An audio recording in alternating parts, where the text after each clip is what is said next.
Muy buenas tardes, seguiremos con la lectura de la revista Punto Final, mayo de 1972. Los Tupamaros rompen el silencio. Bueno, no interesa si rompieron o no rompieron el silencio. Acá está lo mismo que revisamos ayer. Los cristianos reafirman su compromiso. Esto lo vamos a leer. Cristianos. Entre comillas. Página 4. Ya, veamos. ¿Se escucha? Sí, se escucha bien. Ya. El primer encuentro de cristianos por el socialismo recientemente clausurado en Santiago con participación de 400 cristianos de todos los países de América Latina y observadores de Estados Unidos, Quebec y Europa, emergió como el primer y más importante esfuerzo conjunto de las fuerzas cristianas de la región para concretar su compromiso con el proceso de liberación. Hasta la fecha, el esfuerzo de los distintos grupos había enmarcado los límites nacionales, salvo los contactos ocasionales o escasamente programados. Este aislacionismo, explicable en el contexto del movimiento en etapa de solidificación, provocó el desperdigamiento de fuerzas y favoreció, a ojo de cualquier observador, la represión desatada a gran escala contra los cristianos comprometidos por gran parte de los gobiernos del área. Pudo, además, diques artificiales al proceso de toma de conciencia de la gran masa de cristianos sobre la responsabilidad político-social y más encima, de cierta forma, recibía simultáneamente llamados al compromiso y también advertencias absolutamente condenatorias, unas o cautelosas o otras de las jerarquías eclesiásticas. Durante 6 días, los delegados que llegaron a Santiago confrontaron experiencias y analizaron a la luz de su fe en común, y partiendo en el reconocimiento de la injusticia que penetra las estructuras socioeconómicas del continente. Lo que los cristianos deben y pueden hacer en el momento histórico que viven y en las circunstancias concretas que los rodean. Fue cuidadosamente revisada la situación de las mayorías oprimidas en cada país y el momento político en el cual estaba la liberación. De esta confrontación ha surgido un documento final que explica y fija la posición de los cristianos revolucionarios en el continente. En su introducción general, el documento identifica en primer término al grupo adherente como cristianos que, a partir del proceso de liberación que viven los pueblos latinoamericanos y de su compromiso práctico y real con la construcción de una sociedad socialista, piensan su fe y revisan su actitud de amor hacia los oprimidos. Esta reunión parte de una serie de contestaciones encabezadas por la necesidad de los pueblos dominados por el capitalismo y el imperialista se unan para romper con una situación de opresión y despojo. Se constata también la situación de la violencia abierta y disfrazada creada en su interior de cada país por minorías cómplices y servidoras del capitalismo internacional. Del diagnóstico de esta situación se apunta hacia el curso del proceso revolucionario, partiéndose de la afirmación que solo mediante el acceso del poder económico y político podrá la clase hoy explotada construir una sociedad cualitativamente distinta. Una sociedad socialista, sin opresores ni oprimidos, en que se dé a todos las mismas posibilidades de realización humana. Dentro de este proceso en curso se reconoce que si bien son muchos los cristianos comprometidos en él, son más los que, expresos por las inercias mentales y de categorías impregnadas por la ideología burguesa, lo ven con temor e insisten en transitar por imposibles caminos reformistas y modernizantes. Se establece también como premisa que el proceso latinoamericano es un proceso único y global, y la comprensión de este carácter único y global hace compañeros y une una tarea en común a todos aquellos que se comprometen en la lucha revolucionaria. Los cristianos no tenemos y no queremos, señala, tener un camino político propio que ofrecer. Un desafío para los cristianos.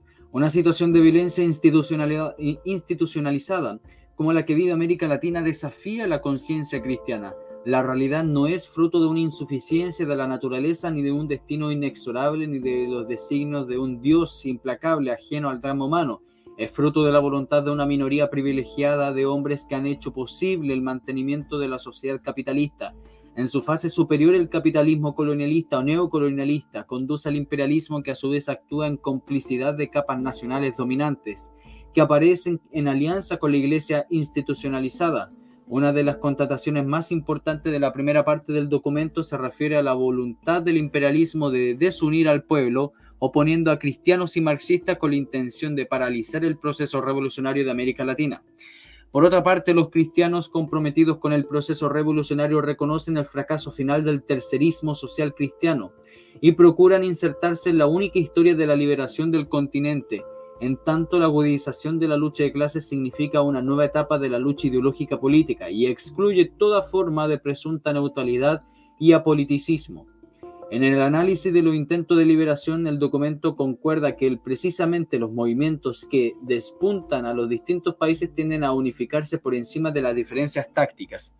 Y acá hay un dibujo bastante chistoso porque están burlándose de la UNCTAD, que lo revisamos ayer, de todas estas cuestiones del desarrollo de las Naciones Unidas, de la ONU, que tuvo su conferencia aquí en Chile. Y entonces acá lo que se burla a punto final es bla, bla, bla, bla, bla. O sea, un platillo de puro bla, bla, bla no sirve de nada. Son como las conferencias del cambio climático, que toda esta gente empiezan a hablar del calentamiento global y puras leceras, y empiezan a darse las manos y se toman fotos y no se llega a nada.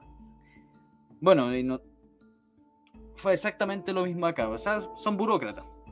Y bueno, punto final está en la línea de la ultraizquierda en este periodo, y entonces encuentra que solamente son habladores, reformistas, burgueses progresistas, pero nada más que eso.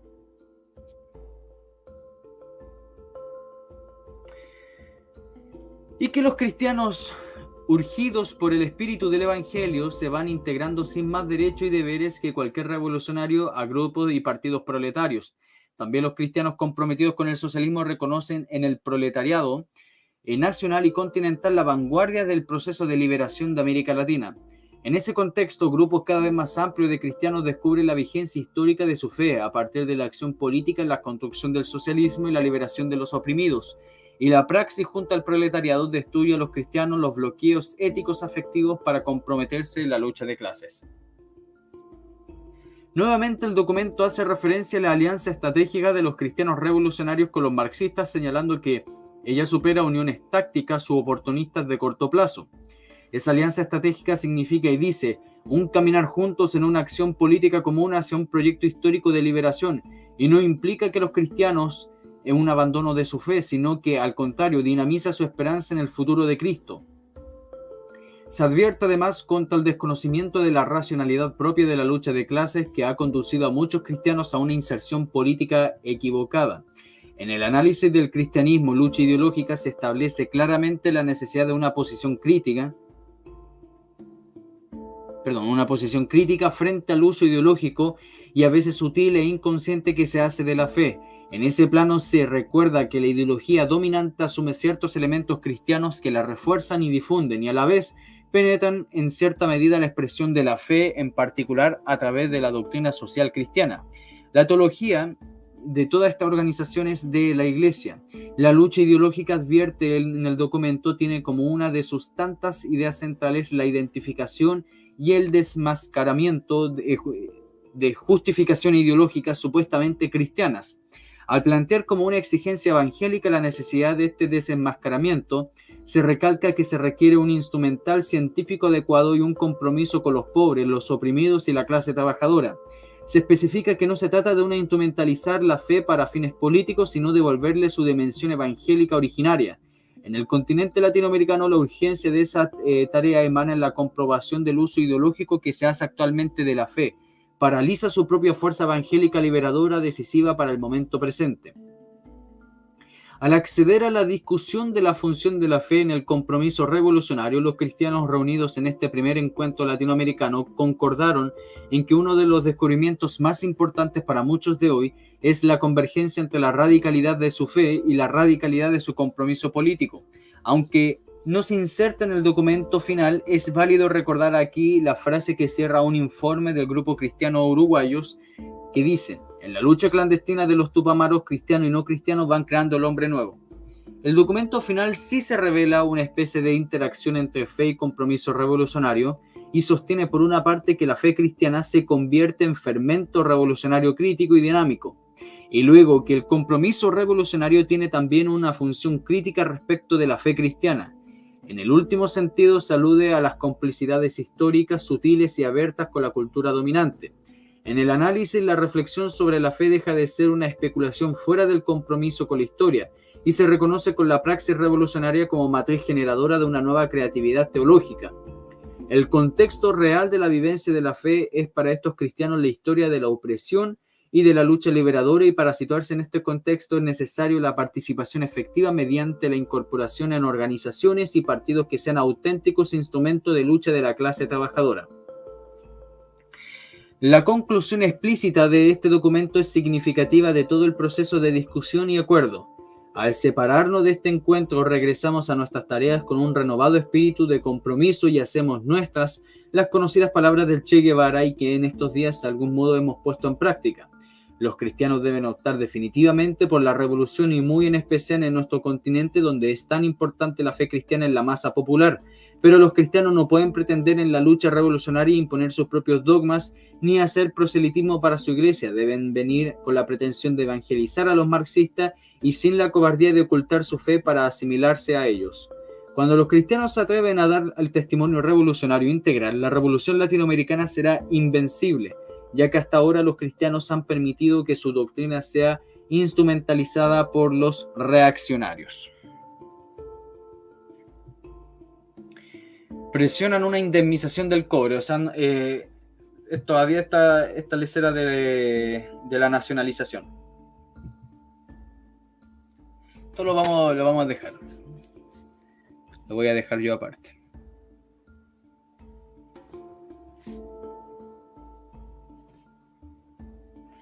Página 8. Ya. Derrota sin dignidad. El subdesarrollo de la UNTAD. Esto sí lo vamos a leer. Sobre la UNTAD. Página 10. La inauguración de las actividades académicas en la sede de Arica de la Universidad del Norte tuvo como eje central el recuerdo de la figura del comandante Ernesto Che Guevara. Dictó en esa ocasión, el 21 de abril, recién pasado, la clase magistral correspondiente al embajador de Cuba, Mario García Inchaustegui, quien aprovechó el acto para hacer una entrega a la sede universitaria de una mascarilla del guerrillero heroico donada por esa universidad por el primer ministro de Cuba, comandante Fidel Castro. Para el embajador cubano delegado de ese país a las 3 conferencias que ha celebrado la UNTAD, Ginebra, Nueva Delhi y Santiago, la oportunidad de abrir actividades universitarias la ariqueña le permitió analizar en profundidad el significado y contenido y filosofía del evento internacional que se realiza en Chile, a la vez que poner de relieve el duro camino que transitan los países en vía del desarrollo y los obstáculos que el imperialismo coloca a su paso.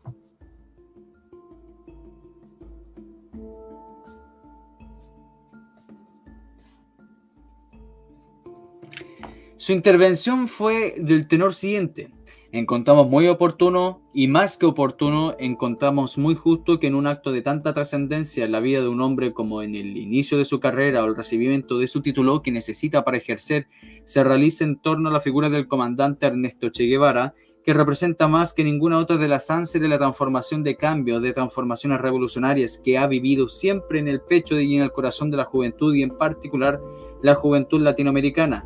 Nos ha parecido justo con quien, con su vida y con su acción, ha sido el mejor intérprete de nuestra juventud, y llene los ámbitos en esta sala en estos momentos solemnes de la vida de estos estudiantes de toda esta universidad. El inicio de un curso, la terminación de una carrera que llevamos en un reexamen, en un replanteo, y en un reexamen nos hemos hecho en favor de nuestra patria y de nuestra sociedad, un replanteo sobre lo que nos queda hacer en favor de nuestro pueblo y nuestra sociedad. ¿Y en qué contexto histórico vivimos? ¿Y por qué en la edad en que el mundo se nos achica? ¿Por qué en la edad, en los grandes descubrimientos científicos de la gran tecnología de la conquista del espacio ultraterrestre? ¿A qué macabro mecanismo se debe que en la época como estamos, en estas 2/3 partes de la humanidad vivan en el subdesarrollo? Y el término subdesarrollo se dice muy fácil, sin embargo, cuando se ahonda en el significado, se sabe que el subdesarrollo significa atraso, hambre, miseria, enfermedades para millones de seres humanos, niños que no tienen la expectativa de vida normal. ¿Qué macabro mecanismo ha producido? Y cuando hay una tecnología avanzada, que cuando hay grandes descubrimientos científicos, que cuando hay televisión, el cine nos traen las imágenes que se producen en el otro extremo del mundo, entre esas imágenes nos traen la de una sociedad opulenta. ¿Por qué y hasta cuándo hay de vivir en nuestros pueblos con ese atraso? ¿Hasta cuándo? ¿Por qué han de vivir en la miseria? ¿Nos vamos a quedar con los brazos cruzados? ¿Cuál es nuestra responsabilidad como profesionales y como patriotas? ¿Cómo viviremos en una sociedad así? ¿Cuál es nuestra responsabilidad para nuestros hermanos? Para nosotros está claro cuál es el mecanismo monstruoso que creó esta situación y estamos seguros que cada día, para una mayor parte de la humanidad, estará claro cuáles son los entretelones de esta situación, y que no es otro que la acción de los grandes monopolios internacionales que explotan y succionan nuestras riquezas. Bastaría mencionar la Unión Minier o la United Fruit Company o la International Petroleum Corporation, para citar solo 3 casos, y para que acudan de inmediato a nuestras mentes las imágenes de pueblos hermanos explotados hasta la saciedad, y que cuando se rebelaron contra sus explotaciones, sufrieron en carne las presiones, boicots y agresiones contra su estabilidad nacional. En estos instantes precisamente tiene lugar en vuestra patria, en el capital de vuestra patria, en Santiago de Chile, la tercera conferencia de las Naciones Unidas para el Comercio y el Desarrollo. ¿Y cuál es la filosofía que se baraja detrás de este evento? ¿Cuál es el esquema? Parecería que porque hay una mayoría de pueblos pobres en el mundo, los gobiernos, conforme a lo que expresa la Carta de las Naciones Unidas, tratarían de reunirse para, a través de la corporación internacional, lograr mejores condiciones de vida para esos pueblos. Pero es que para lograr mejores condiciones de vida y para que la cooperación internacional pudiera entrar en funcionamiento, en primer lugar, tendremos que vivir en un mundo, en un contexto político, en las relaciones internacionales que creara las condiciones para que la cooperación fuera realmente válida. La experiencia histórica nos dice que esto no es así, que en los mismos instantes en que Santiago de Chile se reúne a esta conferencia, una gran potencia opresora y agresora, el imperialismo norteamericano, arroja todo el mecanismo de su técnica y de su ciencia contra aquel país subdesarrollado, arroja bombas de un alto poder destructivo, niega la vida, derrocha recursos para tratar de quebrar a la indomable resistencia de un pueblo subdesarrollado y que ama más a su patria y a su independencia que a su vida misma. Y sucede que acá, cuando en Santiago de Chile se habla de cooperación internacional, hay bombardeo, hay genocidio contra un pueblo pequeño que resiste heroicamente y que derrotará al imperialismo sin discusión de ningún tipo.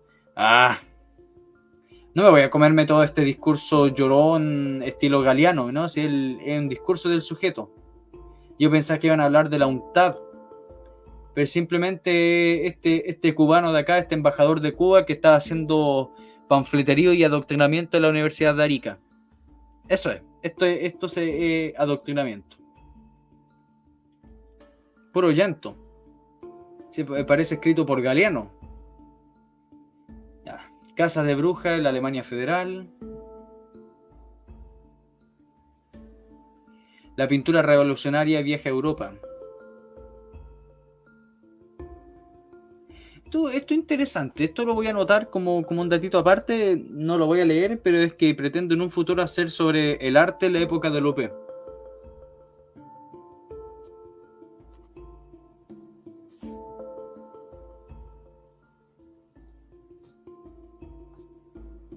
Sí, me he tenido que comer un texto de la época de la arte, arquitectura, pintura de la época, de los murales.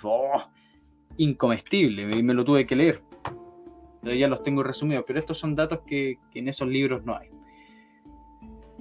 Acelerar la revolución estudiantil. Ojo con esto. Ojo con esto. Esto lo vamos a leer. Acelerar la revolución estudiantil, pues compañeros.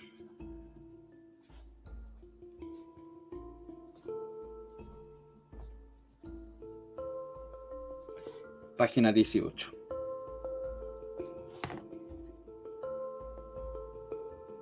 ¿Pero esto es en Chile o en Cuba?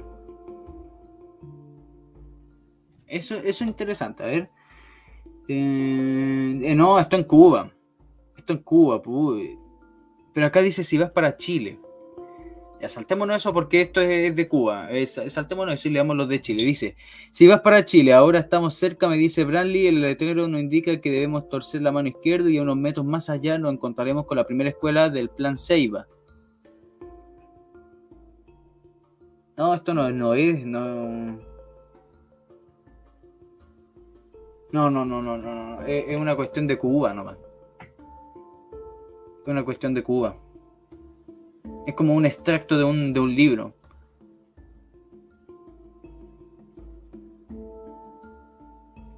Esto está interesante para leer. Cómo desorganizan los vietnamitas el ejército de los reaccionarios. O sea, esto es táctica militar marxista al ejército norteamericano. Los obreros, soldados y marineros dieron el triunfo a los bolcheviques y la Revolución de Octubre.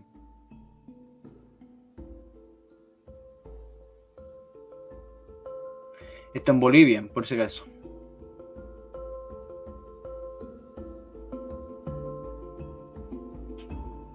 Sectarismo azota la Pampa Salitrera. Pelea entre comunistas, fíjense, Frente de Trabajadores Revolucionarios. Pelea entre comunistas y miristas.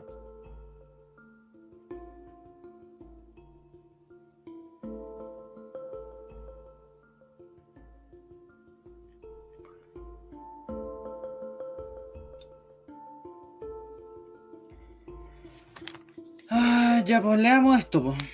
Aunque no encuentro que sea algo muy interesante, pero leámoslo. A ver, veamos.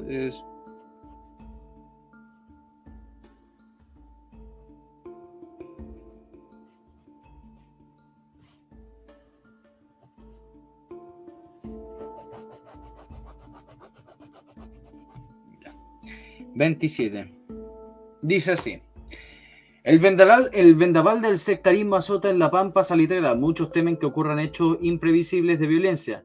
Las seccionales del Partido Socialista en La Pampa, Alianza Victoria, Tocopilla, María Elena, Pedro de Valdivia, Collazur, Vergara y Alemania, además de las 3 núcleos socialistas de la Sociedad Química y Minera Soquimich, suscriben un documento titulado Denuncia que en miles de ejemplares circula a las oficinas salitreras. Entre otras cuestiones, el documento reseña casos concretos de sectarismo cometido a costa de militantes socialistas y del Frente de Trabajadores Revolucionarios. Uno es ocurrido en Victoria, según el documento, que unió a comunistas, radicales, democristianos y nacionales contra un socialista, favoreciendo en un sumario a un médico derechista que fuera echado de la Braden por haber muerto a una obrera en un aborto. El documento también acusa de sectarismo a la gobernadora del departamento y que solo tramita personalidad jurídica de los centros de madre de su propio partido y deja fuera a la federación de los otros centros. Otros acusados en un funcionario de Soquimich, Luis Pereira, que solo en el pretexto de hacer inventario hace acompañar al jefe del bienestar, y carabineros para allanar la habitación de un compañero del FTR, profesor de la escuela consolidada, y un médico, Víctor Tiznado, que niega dar atención a un carabinero porque no es médico de los carabineros y a quien el odio por los socialistas le sale a torrentes apenas habla. El administrador general Miguel Álvarez, que lo lleva a imponer, de hecho, un esquema de organización por la zona norte cocinada y a espaldas de la clase obrera, etc., todos los acusados pertenecen al PC. Se los dije, era una pelea entre el PC y los demás. El eje del conflicto de la Pampa Salitrera son los comités de producción. El PS sostiene que esos comités deben tener poder resolutivo. El PC, en cambio, se pronuncia porque tenga que el poder resida en el administrador general militante y de aquel partido, pero a la vez el PC embiste contra el FTR, que ha ido adquiriendo influencia en la Pampa Salitrera y aplica en su contra un grado mayor de sectarismo. O sea, lo que está diciendo, y esto lo van a ver ustedes presente en todas las discusiones de la izquierda con respecto a la ascensión de poder, el PC buscaba de que, o bueno, se sentía cómodo en su sitial de poder, que fuera desde arriba hacia abajo, ignorando la tradición marxista-leninista que el poder debe ser ascendente y no descendente. Eso era lo que pensaba el Partido Comunista. Claro, era una mera táctica, pero se sentían cómodos, entonces ellos buscaban que todos los frentes de masas, todas las organizaciones, todos los consejos, todo esto fueran simplemente órganos de administración y organización, nada más que eso. En cambio, el Partido Socialista, el MIR, el MAPU, la Izquierda Cristiana y todo eso buscaban que fueran organismos de poder popular, que es distinto. Es distinto. Ejemplo, uno sería, imagínenselo esto, estos organismos populares para el Partido Comunista era meramente como un cuchillo mantequillero, ya que simplemente sirve para eso, para echarle mantequilla al pan. En cambio, para esta izquierda extrema, como el Partido Socialista, el MIR, etcétera, buscaban que no fuera un cuchillo mantequillero, sino que fuera una cortapluma y muy afilada. y de esa forma, teniendo poder popular desde las bases, hiciese presión y avanzase a la toma real del poder, a la verdadera toma real del poder. No sé si se me entiende. Ya, sigamos. Saltémonos esto porque es lo que son peleas entre el PC y eso. Es lo que les dije yo delante, pero igual, era interesante saber de qué se trataba. El imperio del vino.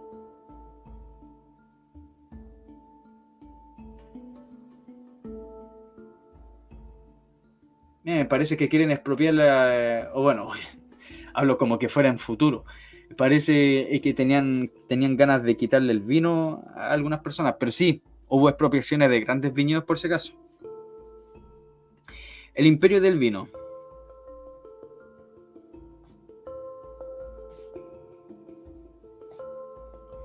Página 31, ya. Veamos. 16 familias que reúnen alrededor de 150 personas poseen el complejo vitivinícola que produce los más requeridos caldos chilenos y del cual dependen 5.000 trabajadores y sus familias. Esas 16 empresas estructuran el monopolio que bajo la careta de sociedades anónimas ejercen control sobre la producción vitivinícola y fijan los precios de la uva que compran las viñas pequeñas. Pero tales sociedades no son tan anónimas porque en su casi totalidad pertenecen miembros de una sola familia. Estas 16 sociedades pasarán a integrar la área mixta según lo anunciado y serán socias del Estado al 50-50, percibiendo además el valor del 51% de las acciones que el Estado deberá comprar a los felices dueños, un jugoso negocio para ellos y el mejor de su vida burguesa.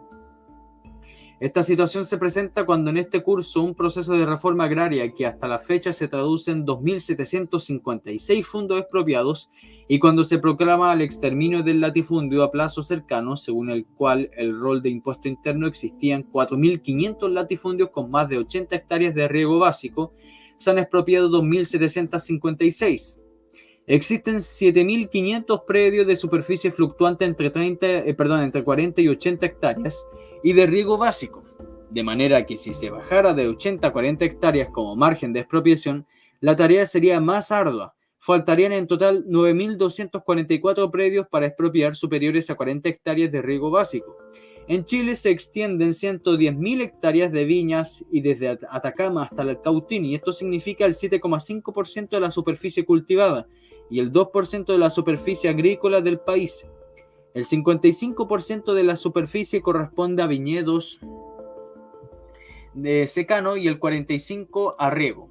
Las viñas de mayor producción están en las provincias de Santiago, Talca, Maule y Linares, y de estas viñas salen las uvas que elaboran las 16 empresas y complejos vitivinícolas dueñas de las marcas de mayor consumo en el país y en el extranjero, y en todas ellas sus latifundios ejercen un monopolio que ha hecho poderosas a esas empresas que ahora están llamadas a convertirse en socias del Estado a través de la incorporación del área mixta, pero en ellas también reside una parte de la concentración del poder económico del latifundio cuyo exterminio estará anunciado. Ya. Vamos a este punto, porque lo otro es una cuestión política, meramente política. Antecedente. La constitución de las sociedades mixtas significa que el Estado comprará el 51% de las acciones de esos complejos vitivinícolas que aparecen como sociedades anónimas. Sin embargo, estas sociedades anónimas pertenecen cada una a una familia a la que quedará con el 49% de las acciones en cada empresa mixta. Así obtendrán la mitad de las utilidades que rindan a complejos vitivinícolas sin hacer nada y sin responsabilidad y sin riesgos, y además percibirán el valor, no bajo por cierto, del 51% de las acciones que el Estado deberá cancelarles, en el mejor negocio que pudieron imaginar. Un vistazo a las sociedades anónimas y vitivinícolas que pasarán al área mixta y no al área social revelan todo un mañoso tejemaneje en su constitución. Bueno, y acá hablan sobre las distintas viñas, la viña Rosa del Peral, Santa Rita, Santa Carolina, Santa Catalina y el Algarrobal, viña Undurraga, viña Santa Teresa, hasta el día de hoy existen, viña Conchitoro y viña San Pedro. Luego dice, ¿por qué se opta por el área mixta y no por el área social? O sea, pues está diciendo acá punto final, ¿por qué se opta porque haya todavía cierta propiedad privada y no se expropia completamente? Recuerden que el área social era eso, que fuera del Estado. En la ley de la reforma agraria no se habla de la empresa mixta para el campo, pese a haber sido hecha por el Partido Demócrata Cristiano. Crear la empresa mixta significa reconocer la existencia de plusvalía y el derecho de explotación de una clase sobre otra, ¿se fijan? Y es la explotación del hombre por el hombre con el aval del propio Estado. Si los campesinos quieren fijarse su remuneración o pedir arreglos de sus casas, en el fondo resulta ingenuo pensar que estando el momio por medio lograrán sus aspiraciones. El latifundista dirá que el Estado, mi socio, les resuelva el problema. Cuando pidan aumento de salarios o deban presentar pliegos en vendimia, corta las hileras y poda, etc. ¿Qué harán? Puede que el socio Estado acepte, pero son escasas las posibilidades que el socio patrón haga lo mismo. Él defenderá su parte de ganancia en el 50-50 con el Estado. ¿Cómo se pondrán de acuerdo a ambos socios? Y si el Estado no acepta el pliego, pongamos por caso, los campesinos podrán situarse contra el Estado regido por su gobierno. La infraestructura de las 16 empresas destinadas a las sociedades mixtas data de los años 1905 o anteriores. La madera de vasija o toneles no es fina como pretenden los vitivinicultores para obtener mayor avalúo. El 7 de diciembre del 70, 34 días después de asumir el gobierno popular, la Comisión Vitivinícola de la UP, integrada por miembros de todos los partidos, emitió un informe que puntualiza: A. Crear la Empresa Nacional de la Vid. B. Expropiar los 16 complejos vitivinícolas. C. Una política adecuada, concreta e integral sobre la materia. También incluyó otras medidas inmediatas y en ninguna habla de empresa mixta. Esta empresa mixta ofrece riesgo. Detrás puede venir la exigencia de los grandes complejos frutícolas como Santa Rosa de Sofruco, Sociedad Frutera Sudamericana, exportadora de manzana, etc. Si se crea la empresa mixta para las viñas, ¿por qué no se aplica para la fruta? Con esto, la derecha y la democracia cristiana pueden sentirse con derecho a pedir empresa mixta para las 91 empresas del área social y más tarde Chiprodal, Lechera del Sur, cooperativas lecheras en su mayoría en poder de los reaccionarios, y también buscarán la empresa mixta de la leche producida por 50 centrales en su mayor parte en manos de la derecha. Por último, tampoco puede descartarse que las conserveras de frutas, de productos hortícolas y de todos los campos, todavía en poder de los momios que no han de ser tocadas, puedan buscar la empresa mixta, amparándose también en el precedente sentado con las viñas. Bueno, no tiene foto, no digitalizaron la foto final, o sea, el dibujito al final. Ya, veamos, sigamos. Saludos a Feld. Sigamos. Vamos a compartir las 58.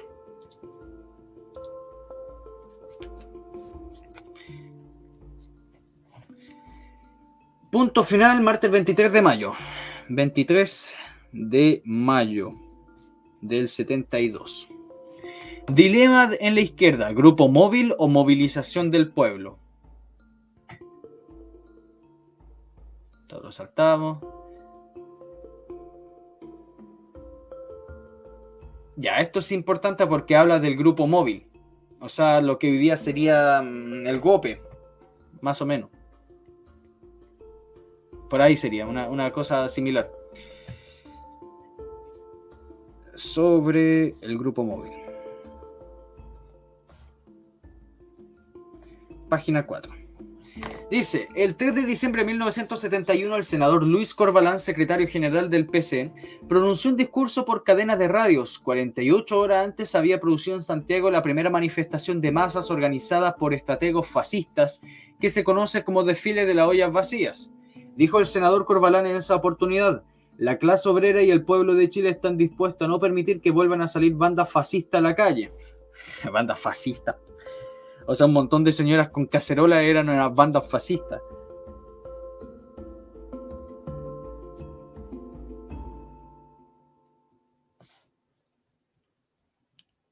Las bandas fascistas. No permitiremos otra sonada como las del miércoles. Estas no son simples palabras. El senador Corvalán fue muy categórico, interpretando correctamente el ánimo que existía en la clase trabajadora y en el seno de su propio partido. En las masas populares, dijo, prevalece el ánimo de la pelea, y este ánimo de combate se expresará como corresponde, golpeando fuerte a aquellos que hay que golpear: los imperialistas, los oligarcas y los grandes especuladores. Hizo además una advertencia: se equivocan medio a medio si creen que debilidades transitorias del movimiento popular indican que hay terreno blando para la consumación de sus planes. Ojo con las palabras de Corbalán. A la mañana siguiente regresó a La Habana el primer ministro cubano comandante Fidel Castro, que visitó nuestro país rodeado de enorme afecto popular. El 2 de diciembre en el Estadio Nacional, Fidel Castro había pronunciado su último discurso en Chile y, como es lógico, se refirió a las complejas características de nuestro proceso. Además de insistir en la unidad de los revolucionarios chilenos, tema que fue constante en las intervenciones públicas y privadas, el líder cubano se refirió al visible crecimiento del fascismo en nuestro país. Les decíamos con toda franqueza, dijo Fidel, que hemos tenido la oportunidad de aprender y de ver el fascismo en acción, luego de indicar que en su opinión los reaccionarios estaban aprendiendo a combatir más rápido que el pueblo. Se preguntó en qué basaban los fascistas su optimismo en derrotar a la clase trabajadora. Autorizado a opinar por una masa que lo escuchaba, Fidel Castro dijo que ese optimismo reaccionario se debía a debilidades del proceso revolucionario. Por debilidades en la lucha ideológica, por debilidades en la lucha de masas, por debilidades frente al adversario. Ustedes, agregó Fidel, están viviendo en el momento del proceso que los fascistas, para llamarlos como son, están tratando de ganarle en la calle, están tratando de ganarle las capas medias de la población. Si quieren saber una opinión, el éxito o el fracaso de este insólito proceso dependerá de la batalla ideológica, de la lucha de masas y dependerá de la habilidad, del arte, de la ciencia de los revolucionarios para sumar, para crecer, para ganarse las capas medias de la población. 5 meses después del desfile de las ollas vacías, bien descrito por el senador Corbalán como una asonada, no se puede decir que las bandas fascistas hayan retrocedido, al contrario, han ganado las calles excepto en Concepción. O sea, de hecho, se han acentuado las debilidades transitorias del movimiento popular. Los estrategos fascistas no solamente han vuelto a ocupar las calles de Santiago, caja de resonancia política del país, sino que han llevado sus desfiles provocativos a muchas de otras ciudades.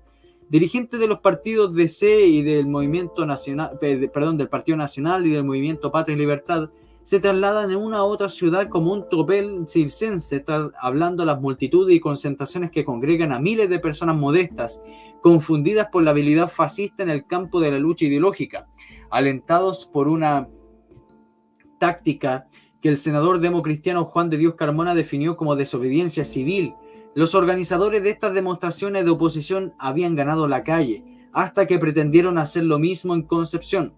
El miércoles 10 de mayo, hablando en el Senado, el parlamentario comunista Volodya Teitelbaum pronunció un discurso que tuvo amplia repercusión en la prensa y la radio y televisión de todos los matices políticos.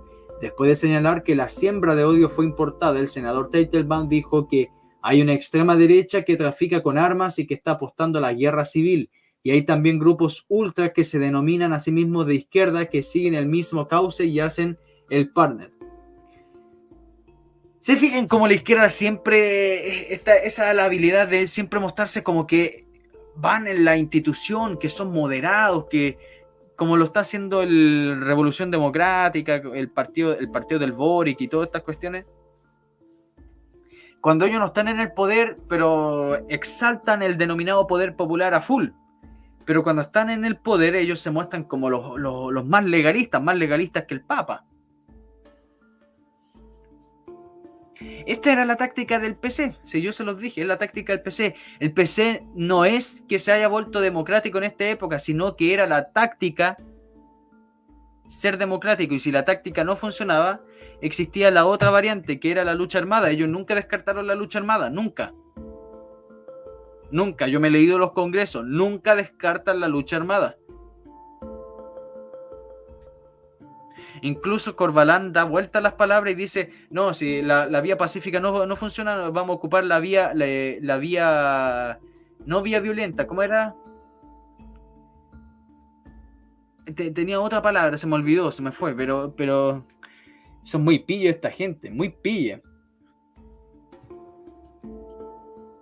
48 horas después del discurso del senador Teitelbaum, el intendente de Concepción, Vladimir Chávez, miembro del Comité Central del Partido Comunista, autorizaba al Grupo Móvil de Carabineros para disolver violentamente las manifestaciones convocadas a los trabajadores y estudiantes de esa ciudad.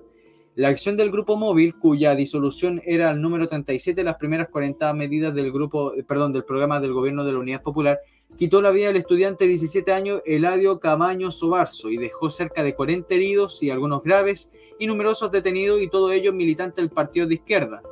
¿Qué había sucedido? Mira, fíjese, esto es chistoso, porque siempre los comunistas hablan de la represión, la represión, la represión. Y fíjenselo en esta época, la represión del Partido Comunista sobre su propia gente. Por favor, guarden todo este material. O guarden todo este material en sus cabezas y después replíquenlo. Divulguen esto, porque esto es magnífico, porque tanto que los comunistas se llenan la jeta diciendo, oh no, es que la represión fascista, la represión acá, que estamos en contra de la represión y todo eso. Dígale esto, lo que pasó en Concepción, sobre la represión que dirigían los intendentes comunistas. Los comunistas utilizaban a los carabineros para aplastar a los grupos de extrema izquierda. Fíjense, ocupen eso.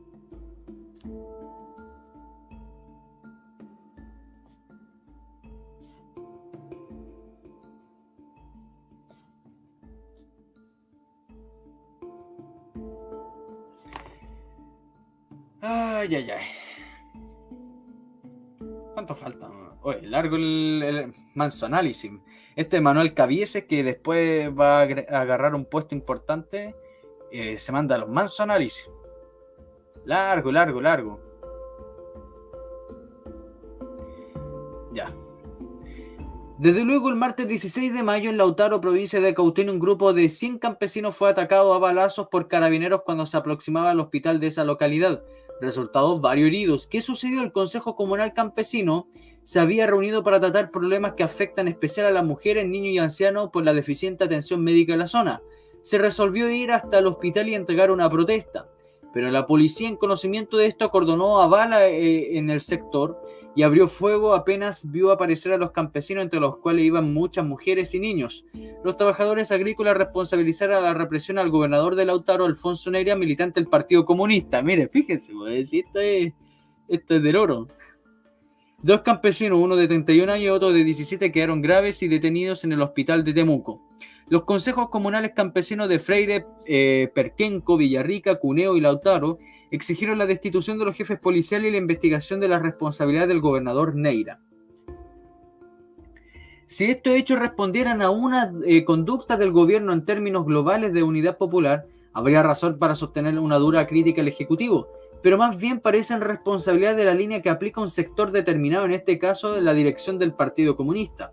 En Melipilla, por ejemplo, donde funcionó esta quincena el otro tentáculo del aparato coercitivo de la burguesía, o sea, los tribunales, no ocurrió nada parecido a lo de Concepción y Lautaro. En efecto, el juez de Melipilla, estrechamente ligado a los terratenientes de la zona, hizo encarcelar a 36 campesinos del fondo Millawin, que se había tomado el predio para evitar que los dueños terminaran de desmantelarlo, de maquinarias y animales. El juez Hugo Late aplicó una medida punitiva destacada, obviamente, para desalentar la lucha campesina en la región cercana a Santiago. La Federación Campesina Local, donde hay una fuerte representación del Mapu, ocupó el juzgado exigiendo la libertad de los presos. El grupo móvil se apostó listo para intervenir, sin embargo, el buen criterio del intendente de Santiago, Alfredo Yoñant, ojo con este personaje, y el subsecretario de Justicia, José Antonio Viera Gallo, impidió una masacre. Ambos desautorizaron al juez Olate, que insistía en usar la fuerza policial para desalojar a los campesinos. Como era esperar, ante la actitud de estos dos funcionarios, la derecha reaccionó indignada. Los partidos derechistas han anunciado el desafuero del intendente Yoñant, ojo con esto, bien, y la expulsión del subsecretario Viera Gallo del Colegio de Abogados, acusado de vejar a la justicia. Por su parte, la Comisión Nacional Agraria del Partido Socialista tuvo que salir a refutar públicamente la declaración de un grupo de dirigentes comunistas de la Confederación Campesina Indígena Ranquil, que hizo contra los campesinos de Melipilla, acusándolo de provocar incidentes para debilitar al gobierno. Déjeme escribir unas cuestiones porque esto es importante.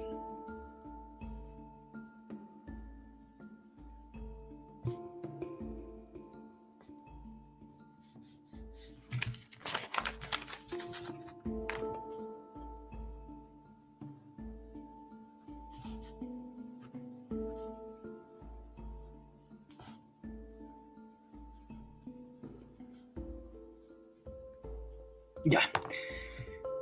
El cuadro descrito plantea sin duda mucho más que una seria grieta en la izquierda. Pone en el centro la discusión ideológica y algunas cuestiones de no resolverse en favor de los revolucionarios puedan acarrear liquidación del proceso de sus disminuidas perspectivas. La prolongación de sus debilidades transitorias del movimiento popular, lo cual en estas alturas parece deliberado, compromete la suerte del proceso. Hoy mucho más que nunca es necesario unir a los revolucionarios sobre la base de la fuerza coercitiva de la clase trabajadora, ganar o neutralizar a las capas medias. Quienes tratan de conciliar con el enemigo de clases se han ido aislando cada vez más. Como sucedió en Concepción, comprendemos bien el desaliento de los militantes del PC en esa provincia al verse identificados con la izquierda solamente con el API.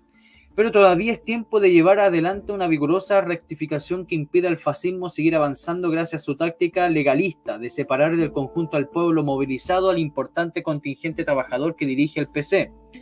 El jueves 18 de mayo, como resultado de las tensas discusiones en el seno del gobierno, la Comisión Política del Partido Socialista declaró que no comparte los puntos de vista señalados por el Comité Regional de Concepción.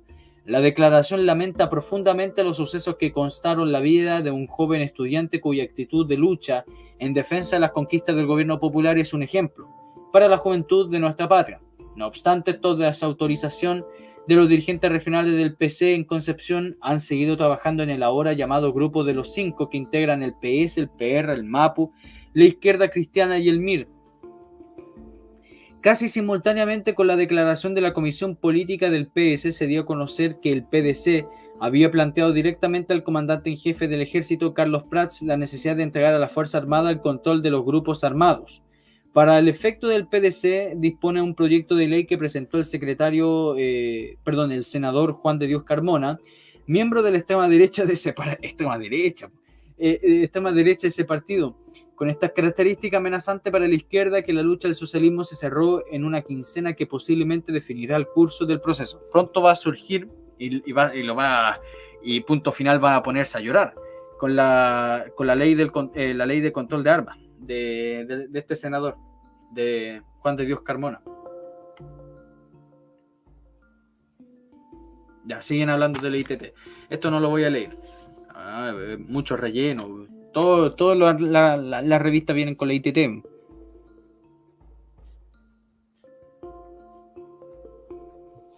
Mucho ITT.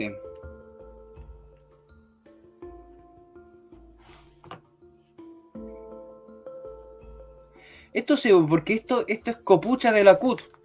Recuerden que en esta época el MIR no tenía mucho afecto con la CUT, porque lo encontraban transaqueros ya desde la época de Frey sobre la CUT.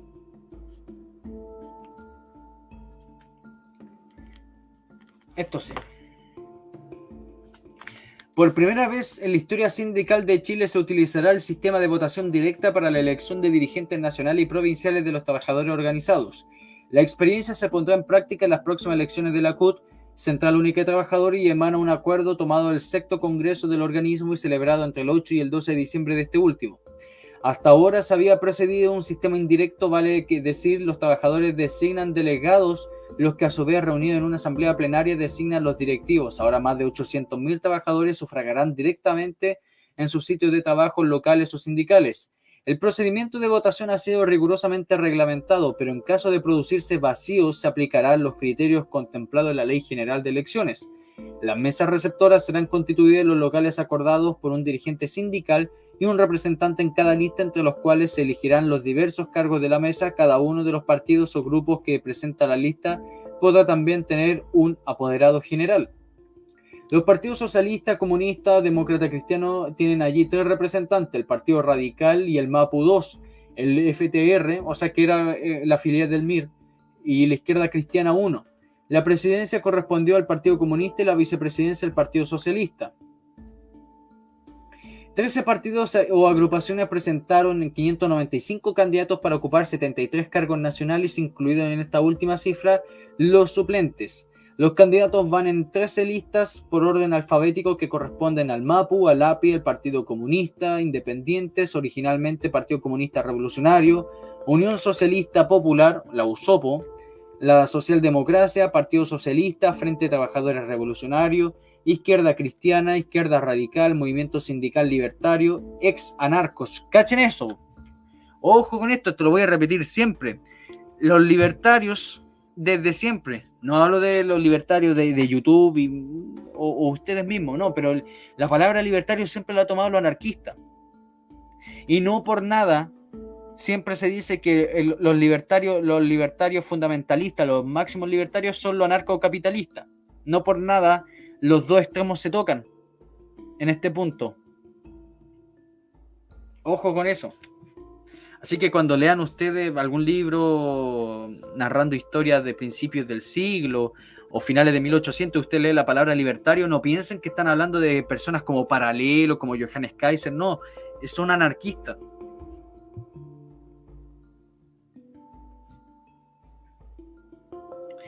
El Frente Trabajadores Revolucionario FTR participa por primera vez en una elección de la Central Única y postula como candidato al presidente obrero Alejandro Alarcón de Bellavista. Bellavista Tomé. Ah, no, de Bellavista Tomé, de la zona. Pensaba que era el apellido. Man, su apellido yo decía. Y se ha aliado con la izquierda cristiana, con la que lleva listas conjuntas en 7 provincias: Santiago, Valparaíso, Linares, Cautín, Chiloé, Curicó y Talca. La izquierda cristiana postula como candidato a la presidencia nacional a Alejandro Sepúlveda. Presenta listas propias de consejos provinciales solo en Concepción y Magallanes. En el resto del país, y a excepción de las 7 provincias anteriores, la izquierda cristiana apoya a los candidatos provinciales del FTR. Ya, después siguen hablando de la elección, esto lo saltamos.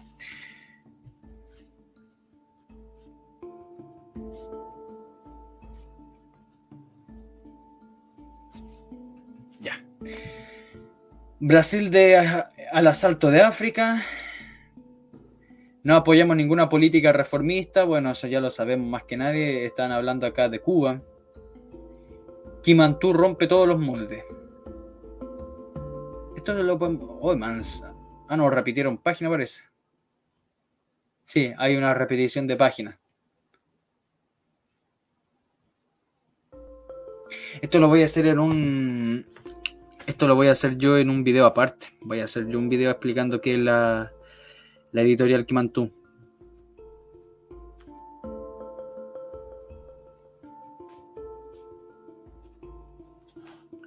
Página 16.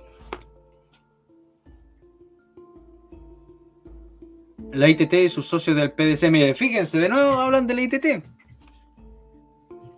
Si no dejan de hablar de la ITT, y si no hablan de la ITT, hablan de Frey. Si tienen, yo creo que amaban a Frey en secreto.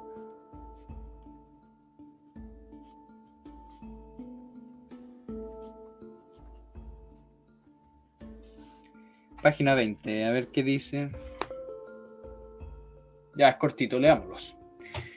Nuevos antecedentes sobre la operación en Chile de la International Telephone and Telegraph, que el superintendente de Servicio Eléctrico, Gas y Telecomunicaciones Jaime Schatz entregó a la Cámara de Diputados, y demuestran que los móviles de este imperio para conspirar en nuestro país fueron el tratar de mantener y consolidar y profundizar su grado de penetración en Chile.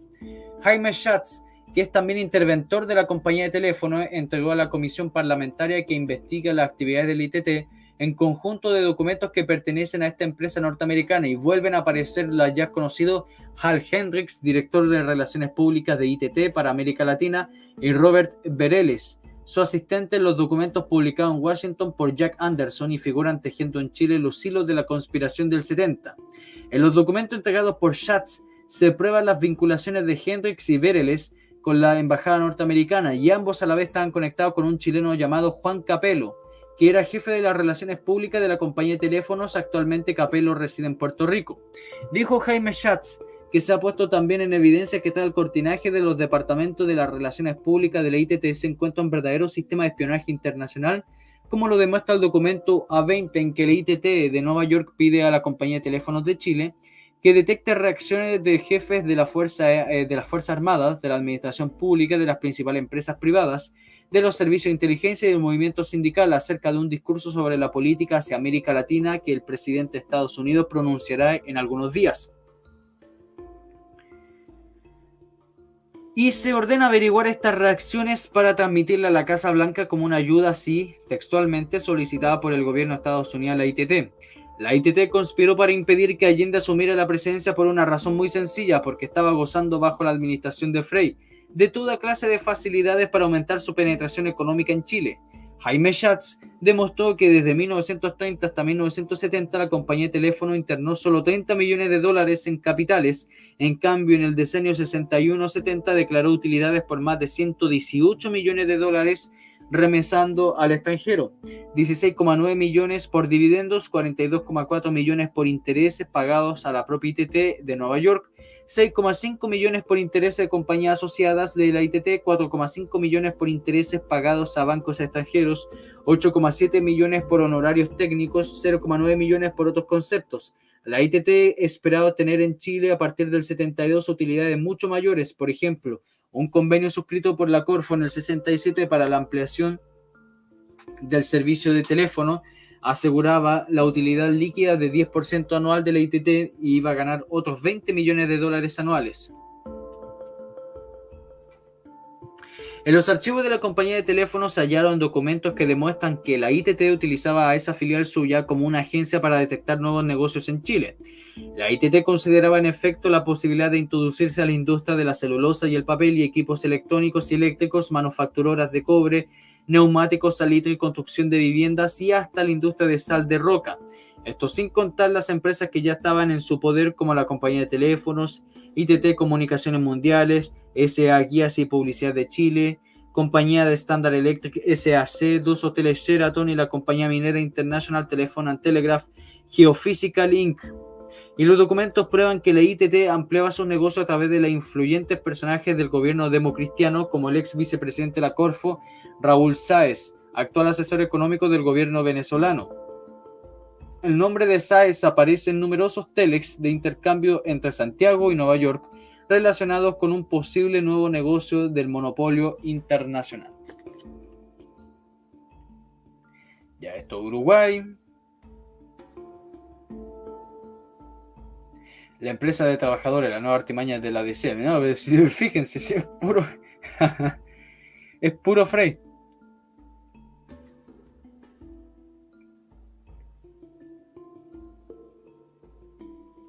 Esto es importante sobre la empresa Sumar. Lo leímos la otra vez. Pero puede que haya algo.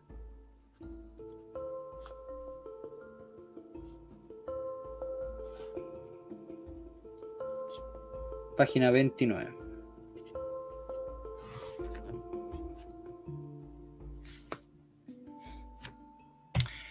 Primeros 10 días de la nueva humanidad. Macrovitas en el Poder Judicial. Doña Esther esclerosis.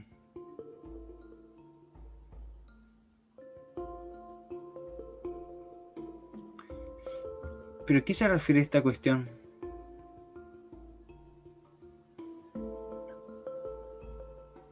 A una cuestión científica. Nacionalización sin indemnización. Vox Populi, Vox Dei.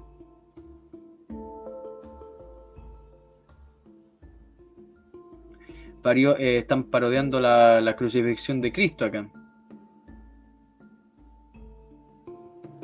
Y después estos tipos lloran porque los fastidian. No, si son de cartón esta gente, ya. Son de cartón. Saludos Maggie, Parabellum, Fractal, Tomasita Torquemada, Laura, Juan R, saludos. Carlos, José González, Jacqueline Sepúlveda, PR, Paul Alberts, Germán, Afeld, Marder, Felipe, saludos, muchas gracias. Marité, Don Arminio,